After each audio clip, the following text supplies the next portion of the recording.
we are going to talk about a scar release, more specifically the C-section scar.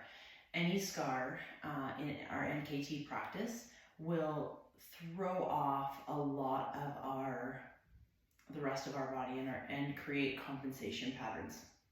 So what we mean by that is a scar will usually be facilitated and be overworking and overriding the system for another muscle or muscle groups. So then what usually happens with that is a muscle won't work properly. So particularly usually in the core, but sometimes it can go far down the chain into the ankles and feet, or it can come up into the neck. We're just going to talk about the C-section scar, and I'm going to do it over top of my clothes, but when you do it on your own, you're definitely going to want to have skin-to-skin contact, okay? Great to do it while you're laying down. It gives you a nice open canvas to work with, and you're going to take your hands and just mostly your fingers, and you're going to place them on your C-section scar.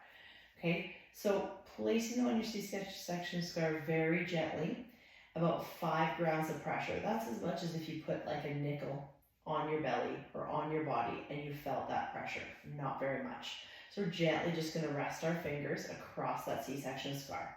We're going to wait there until it melds, we call it, in cranial fascial release. What that means is you're waiting and just letting your breath relax, letting your body relax into the floor or the bed, wherever you are doing this.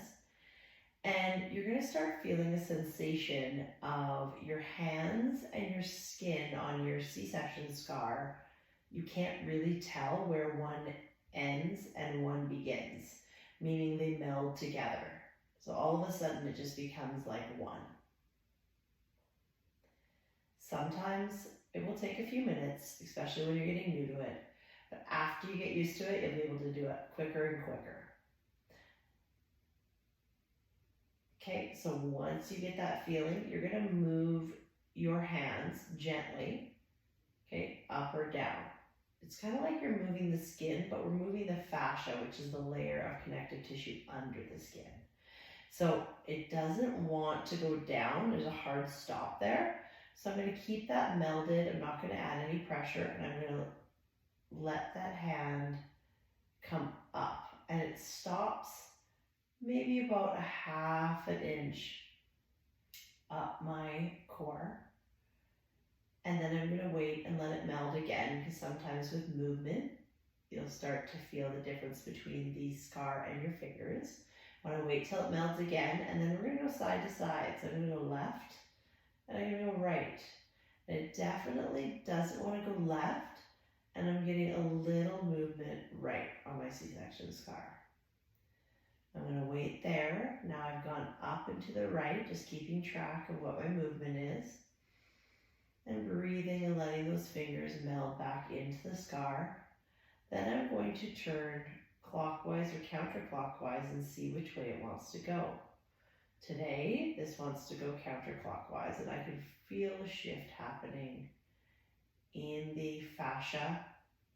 And I could actually feel an openness happening within my visceral organs, which is also covered in connective tissue of the fascia.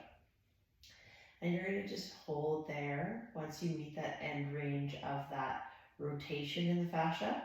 So I've now gone up to the right and a counterclockwise turn, still very light, 5 grams of pressure.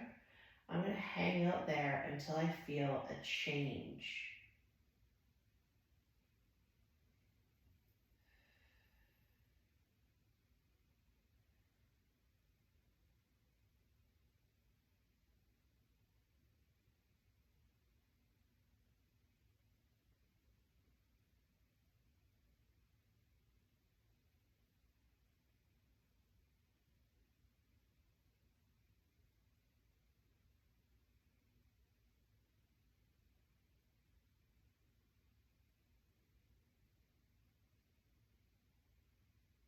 Good.